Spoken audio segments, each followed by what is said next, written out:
Hello friends, this is the video for the short revision of the injury certificate and we re-recorded it for the audio improvisation.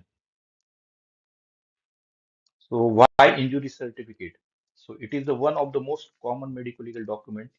ये सबसे common medico legal document है और ये आपको जब आपके पास कोई इंजर्ड पेशेंट आता है और आप उसकी इंजरीज नोट करते हो तो उसके बाद जब पुलिस रिक्वेस्ट करते हैं तो ये मेडिको लीगल डॉक्यूमेंट दिया जाता है। इसके अलावा यूजी एग्जाम में एक कंपलसरी एक्सरसाइज है 10 मार्क्स के लिए।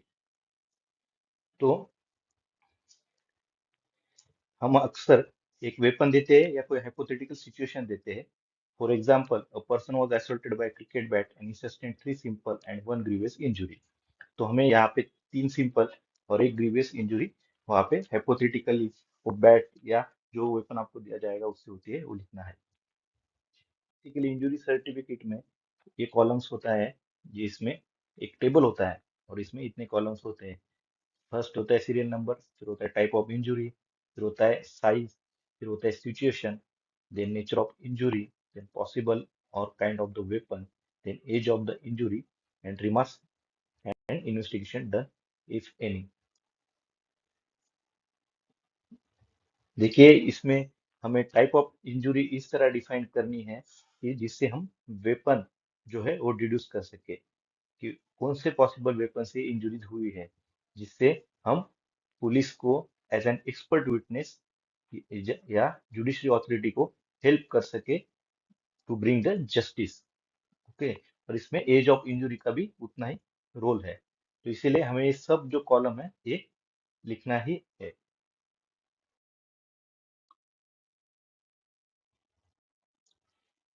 तो देखिए अगर आपको टाइप ऑफ इंजुरी अगर सबसे पहला कॉलम है और वो सबसे इम्पोर्टेंट है, तो इसमें आपको टाइप ऑफ इंजुरीज जो है डिफरेंट टाइप्स ऑफ इंजुरीज ये लिखना है और इसका डेफिनेशन आपको बाय हार्ट आना चाहिए। ये डेफिनेशन आपको हमेशा पूछा जाएगा एग्जामिनेशन में।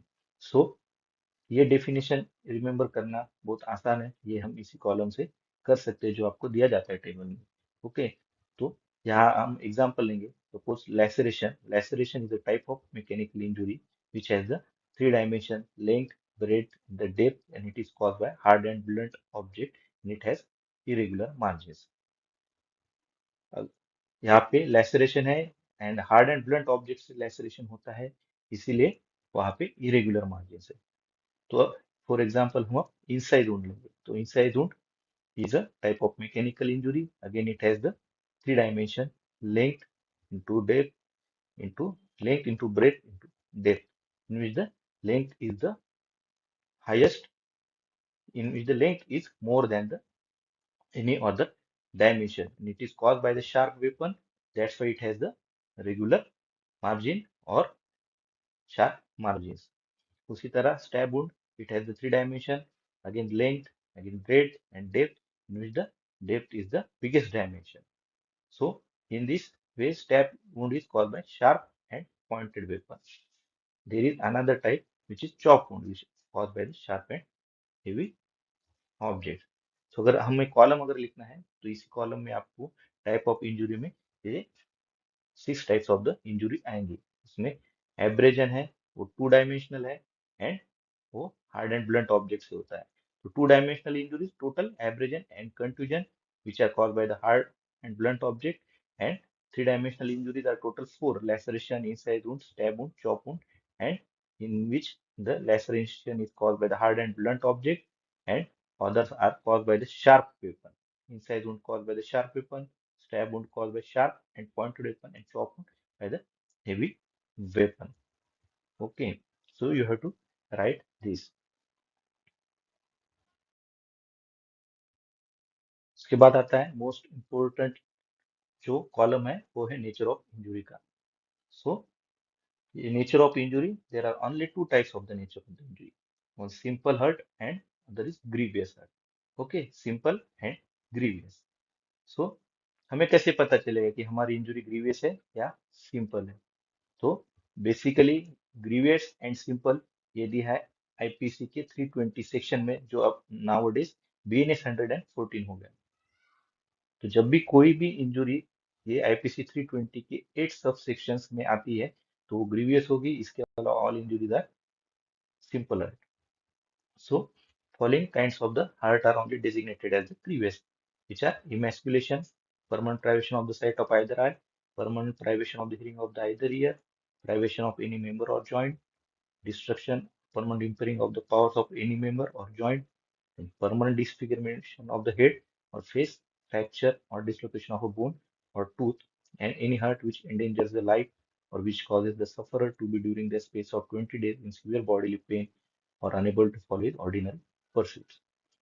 So basically कोई भी इंजुरी है, एब्रेजन, लैसरेशन, कंट्यूजन, अगर ये 8 क्लॉज में आती है तो ही वो ग्रीवियस होगी.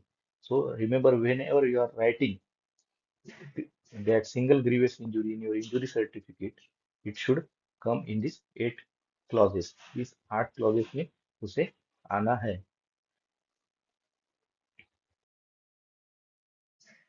तो about the age of the injury column, तो एज ऑफ इंजुरी कॉलम में आप इंजुरी का जो हीलिंग है उससे आप उसका एज का कैलकुलेशन कर सकते हो जब पेशेंट आपके पास चेकिंग के लिए आया है या चेक करने के लिए आया है या ट्रीटमेंट के लिए आया है. सो वो आप कैसे चेक करोगे?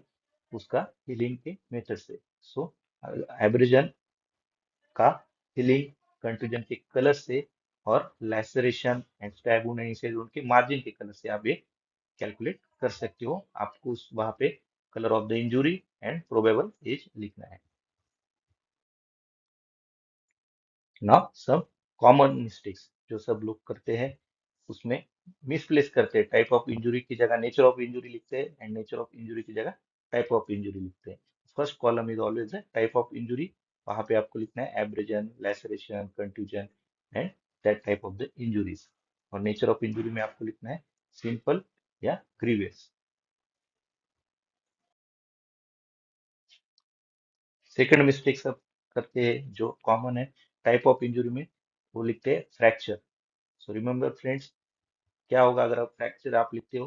तो फ्रैक्चर एब्रिजन के अंडर भी फ्रैक्चर हो सकता है, लैसरेशन के अंडर भी फ्रैक्चर हो सकता है, कंट्यूजन के अंडर भी हो सकता है, और स्टैब एंड चॉप वुंड के वहां पे भी ये फ्रैक्चर हो सकता है. सो आपको वेपन डिड्यूस जो करना है, जो एक्चुअल मीनिंग है इंजुरी सर्टिफिकेट का, वो वहां से डिफिकल्ट हो जाएगा. So fracture is a complication of this type of the injuries, abrasion, contusion, laceration and all.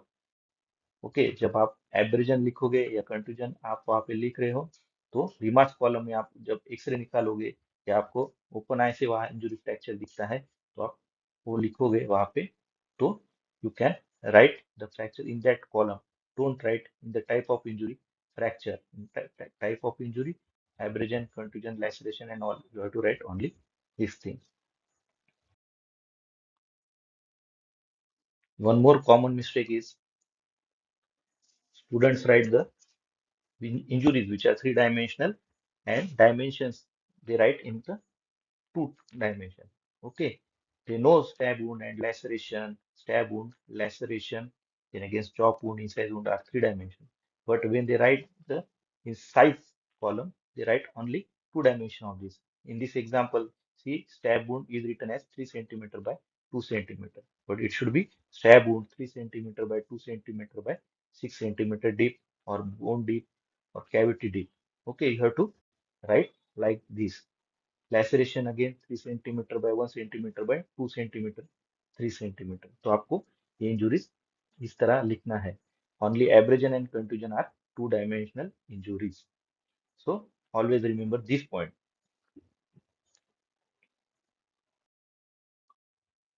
Now most significant is writing or answering about the grievous injury.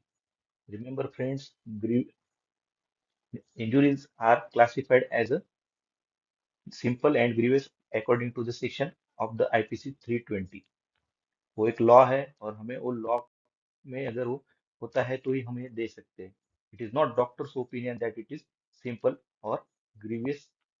We have to open it from the reference of this section 320 of the IPC.